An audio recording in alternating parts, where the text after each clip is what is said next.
आप सभी का फैक्ट यूआरएल के एक और नई मज़ेदार फैक्ट वीडियो में स्वागत है।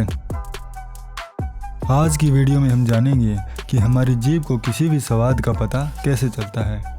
तो आइए जानते हैं। हम अपने आसपास के वातावरण के बारे में जानने के लिए अपनी ज्ञानेंद्रियों की सहायता लेते हैं। हमारी ज्ञानेंद्रियों के बिना हम बिल्कुल लाचार हो जाएंगे और हमें आसपास क्या हो रहा है इसका कुछ पता नहीं चलेगा। हमारे पास वस्तुओं के बारे में जानकारी प्राप्त करने के लिए 5 ज्ञानेंद्रियां हैं: आँख, नाक, कान, त्वचा और जीभ।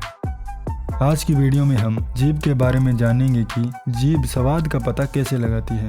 जीभ हमारे मुख में पाई जाती है। ये एक मांसपेशी है जो कि भोजन को चबाने और निगलने को आसान बनाती है। इसके साथ ही ये स्वाद को अनुभव करने का एक प्रमुख अंग है। इसके बिना हम स्वाद का अनुभव नहीं कर सकते।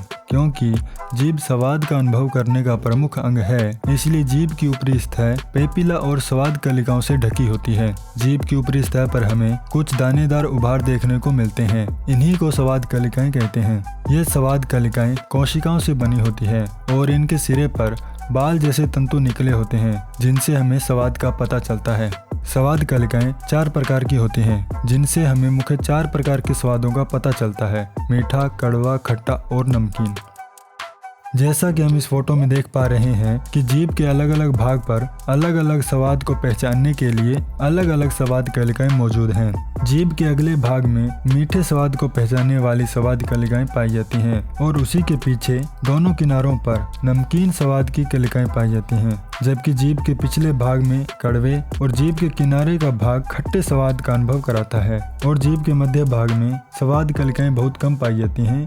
इसलिए इस भाग में हमें किसी भी स्वाद का अनुभव नहीं होता। हमारी जीभ किसी भी स्वाद का अनुभव तभी कर पाती है जब भोजन का कुछ अंश लार में घुलकर स्वाद कलिकाओं को सक्रिय कर देता है। इसके साथ साथ खाद्य पदार्थों द्वारा भी एक रासायनिक क्रिया होती है जिससे तंत्रिकाओं में आवेग पैदा होता है। ये आवेग फिर मस्तिष्क के स्वाद केंद्र तक पहुंचता है और हमारा दिमाग आने वाले आवेग को समझकर हमें स्वाद का ज्ञान करवाता है। इस प्रकार हमारी जीभ की स्वाद कलिकाएं कार्य करती हैं जिससे हमें किसी भी स्वाद का पता चलता है। इसके साथ अन्य ज्ञानेंद्रियां भी इसमें सहायता करती हैं। नाक भोजन की गंध को पहचानती है जो कि स्वाद का ही एक अंग है, क्योंकि अगर हमारी नाक बंद हो जाए तो हमें भोजन के स्वाद का पता बहुत कम चलेगा। ये सभी मिलकर हमें भोजन के पूरे स्वाद का अनुभव कराते हैं। अब जब आपने वीडियो को यहाँ तक देख ही लिया है तो आपके लिए कुछ बोनस फैक्ट। ओरोफेरिक से लेकर शिखर तक जीभ की औसत लंबाई 10 सेंटीमीटर होती है और दुनिया की सबसे लंबी जीभ 5.86 इंच तथा चौड़ाई 3.1 इंच बताई गई है। एक व्यक्ति की जीभ पर लगभग 9000 स्वाद कलिकाएं होती हैं और आयु बढ़ने के साथ साथ स्वाद कलिकाएं स्थिर होने लगती हैं और वृद्धावस्था आते आते यह निष्क्रिय होने लगती हैं।